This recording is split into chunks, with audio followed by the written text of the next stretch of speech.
السلام علیکم ورحمۃ اللہ وبرکاتہ۔ خواب اور ان کی تعبیر کے ساتھ مستند حدیثوں کے ساتھ حاضر ہوں۔ آج ہے خواب کی تعبیر گھر۔ خواب میں جب بھی کسی کے سامنے بیان کرے تو اس امر کو ملحوظ خاطر رکھیں کہ ہر وہی خواب بیان کیا جائے اور جو دیکھا گیا ہے، کسی قسم کی بھی کمی بیشی نہ کی جائے، ورنہ خواب کی حقیقت باقی نہیں رہتی۔ آج خواب کی تعبیر عرض کرنے جا رہی ہوں، وہ ہے گھر۔ حضرت ابن سیرین رحمۃ اللہ علیہ کے فرمان کے مطابق خواب میں گھر دیکھنا مرد کے لیے عورت سے تشبیہ ہے۔ اگر دیکھے کہ اس نے گھر کے ستونوں کو سمیت اٹھا لیا ہے تو دلیل ہے کہ بامروت اور مہربان عورت سے شادی کرے گا۔ اگر دیکھے کہ گھر کا دروازہ نیا بنایا ہوا ہے تو دلیل ہے کہ مالدار عورت سے شادی کرے گا۔ اور اگر دیکھے کہ گھر کا دروازہ بوسیدہ ہے اور وہ گھر میں بند ہے اور وہ گھر دوسروں کے گھروں سے ملا ہوا ہے تو دلیل ہے کہ رنج و ملال پائے گا، اور بیمار ہے تو شفا پائے گا۔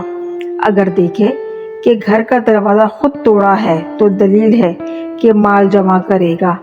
اور اگر دیکھے کہ گھر بہت بڑا ہو گیا ہے، دلیل ہے کہ اس میں مال و نعمت کی فراوانی ہوگی، اور اس کے برعکس یعنی تنگ گھر دیکھیے تو اس پر مال و نعمت کی سختی ہوگی۔ حضرت ابراہیم کرمانی رحمۃ اللہ علیہ فرماتے ہیں کہ اگر گھر کی دیوار یا گھر گر گیا ہے تو اشارہ ہے کہ اس کو بہت سا مال ملے گا۔ اگر دیکھیں کہ گھر بلا وجہ خراب ہو گیا ہے تو دلیل ہے کہ مال و درہم ملیں گے۔ اور اگر دیکھیں کہ گھر لوہے کا ہے تو توانگر ہوگا، اور اگر دیکھیں کہ گھر چاندی کا ہے تو توبہ کرے۔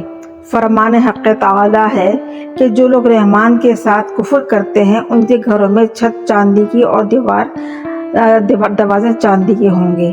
اگر اپنا گھر آپ ایسی جگہ پر دیکھتے ہیں کہ جہاں آس پاس کوئی اور گھر نہیں ہے تو دلیل ہے کہ اس کا حال تباہ حال ہوگا۔